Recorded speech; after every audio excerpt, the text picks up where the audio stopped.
A Real Durwan stands as the fourth narrative within Jhumpa Lahiri's inaugural collection of short stories, Interpreter of Maladies, 1999, a work distinguished by its Pulitzer Prize for Fiction and PEN/Hemingway Award. Set in Calcutta, now Kolkata, post-partition in 1947, the tale unveils the daily existence of Boori Ma, the stair-sweeper, and the tenants cohabiting a flat building. Lahiri, an English-born American of Bengali descent, intricately crafts characters with emotional depth, shedding light on the immigrant and refugee narrative within East Indian communities.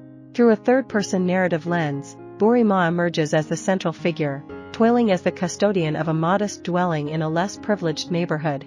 At 64, the physical demands of maintaining the four-story edifice weigh heavily, exacerbated by the impending rainy season.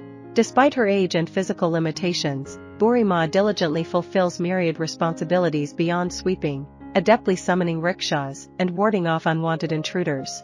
Her distinctive voice, simultaneously raspy and high-pitched, adds allure to her storytelling prowess. While engaged in her duties, Boori Ma reminisces about her pre-partition life in Bengal, painting a picture of prosperity and familial bliss now inconceivable to the building's inhabitants. Yet, intertwined with tales of opulence are poignant accounts of separation and loss, underscoring the harsh realities of her past. Concealed within the folds of her sari, Boori Ma safeguards her life savings alongside antique skeleton keys, remnants of her Bengal estate. Playfully teasing curious children with the jingle of coins and keys, she maintains an air of mystery about her origins. Despite her unmistakable Bengali accent and the assumption of refugee status by the residents, skepticism lingers regarding the authenticity of her claims to wealth. Nevertheless, owing to her impeccable upkeep of the building, the residents refrain from disputing with Boori Ma. On occasion, they extend invitations for her to join them in their rooms for tea and biscuits. Boori Ma's diligent caretaking elevates the residents' perception of themselves, granting them the status of possessing a real Durwan, a live-in doorkeeper, a symbol of prestige far beyond their expectations or means. A change in fortune begins to manifest, heralded by the impending monsoon season, exacerbating Boori Ma's knee pain. Additionally, she suffers from restless nights due to a persistent itch on her back, attributing it to either mites or a spirit haunting her bedding. While she attempts to dislodge the presumed culprit by beating her bedding on the rooftop, she converses with Mrs. Dalal, a resident who holds a tender regard for Boori Ma and occasionally provides her with ginger paste. Mrs. Dalal, upon hearing Boori Ma's suspicions, suggests a simpler explanation like a heat rash or perhaps a figment of imagination. Dismissing these mundane notions, Boori Ma regales Mrs. Dalal with tales of her former opulence in Bengal, acknowledging the vast disparity between their lifestyles. Rather than taking offense, Mrs. Dalal notes the worn condition of Boori Ma's bedding and offers to procure new bedding and a soothing cream for the itchiness. Gratefully accepting the offer, Boori Ma resumes her sweeping duties downstairs. However, halfway down the stairs, the torrential monsoon rains begin, soaking her bedding beyond salvation.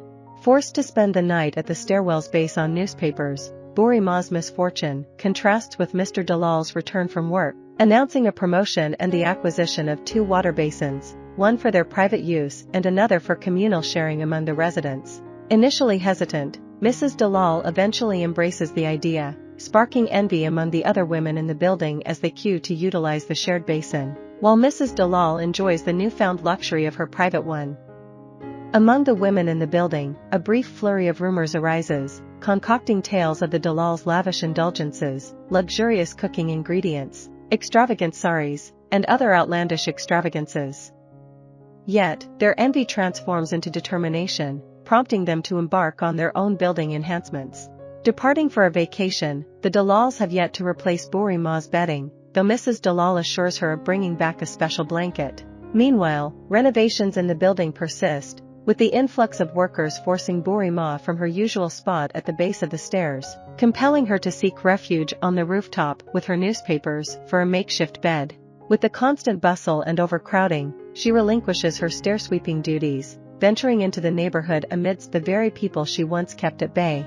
As Boori Ma begins to dip into her life savings tucked in her sari, treating herself to modest pleasures, a fateful day at the market sees her robbed of both her savings and the antique skeleton keys.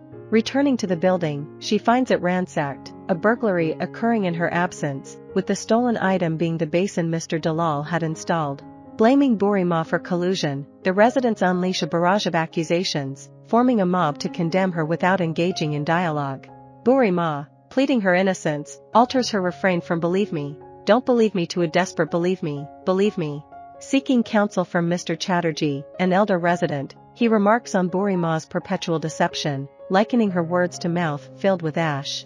Their belief in her falsehoods remains unwavering, leading them to expel her from the building she faithfully tended for years, replacing her with a Real Durwan, the very role they once attributed to Boori Ma, acknowledging the additional services she provided as the stair sweeper.